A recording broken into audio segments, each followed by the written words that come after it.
Hi, this is Outlaw Bookseller with some more thoughts about the fantasy genre.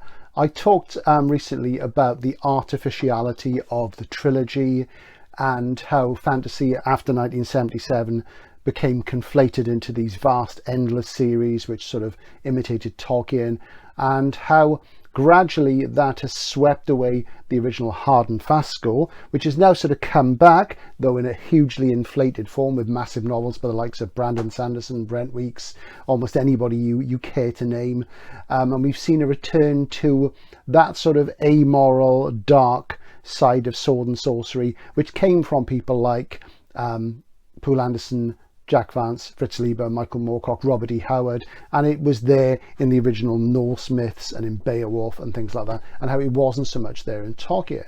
Well, I just wanted to talk a bit more about the way contemporary fantasy is going, and what strikes me at the moment is that, you know, new readers come along, they have new ideas, sometimes they have the same ideas and call them something different, and a piece of terminology that's popped up recently is Grimdark.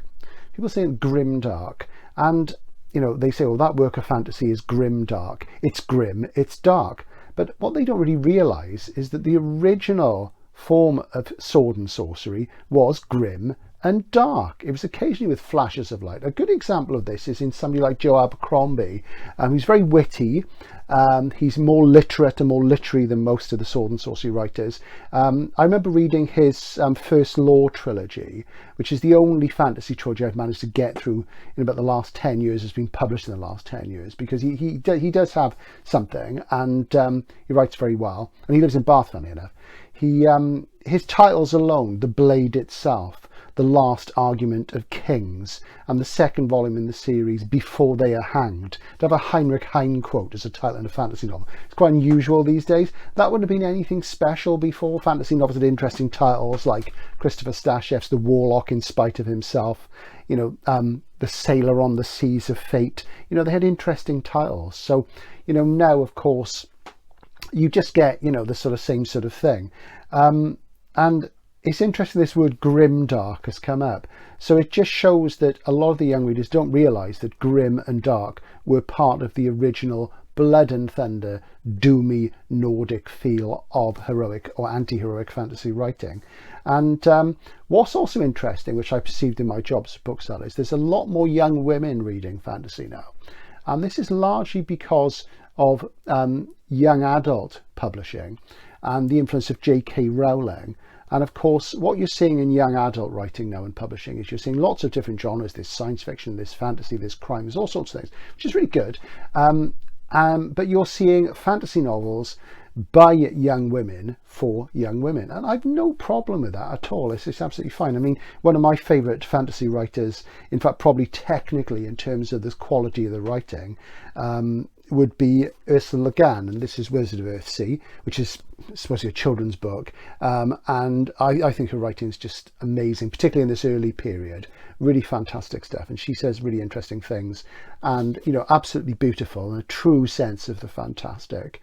And she's really took things forward as well. So she's a favourite of mine. So I've no sort of problem with that. And I mean, one of the very early sword and sorcery writers, C.L. Moore, Catherine Lucille Moore, Jirel of Joeri, some of my favourite stories, full of very colourful sort of sensuous things, and the blood and thunder as well. So it's not new, but we are seeing more and more the publishing money going over to books which I quite frankly think are formulaic.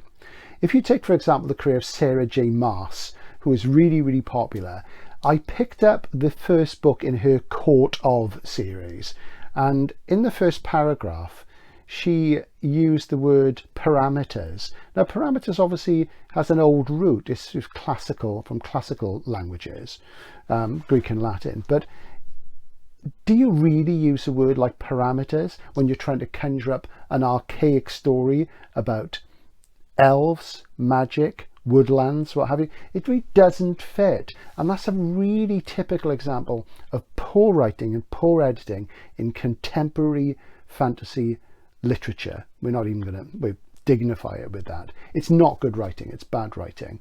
It's lazy.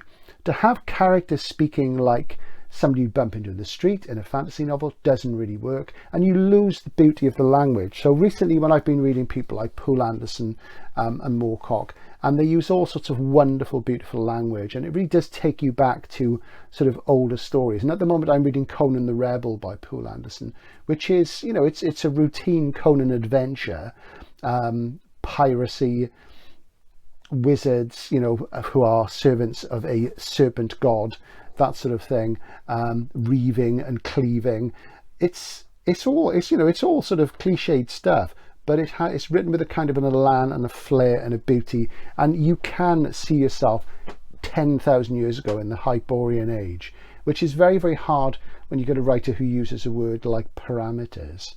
She's writing a science fiction novel, that'd be different because it invokes the future, but that doesn't really work. So that's a few thoughts on that. So if you've never read any classic fantasy and you want to read a work of fantasy which is literature as well as entertainment, I would say pick up the Earthsea books, particularly this one. That's just a thought on fantasy. Outlaw Bookseller signing out for now.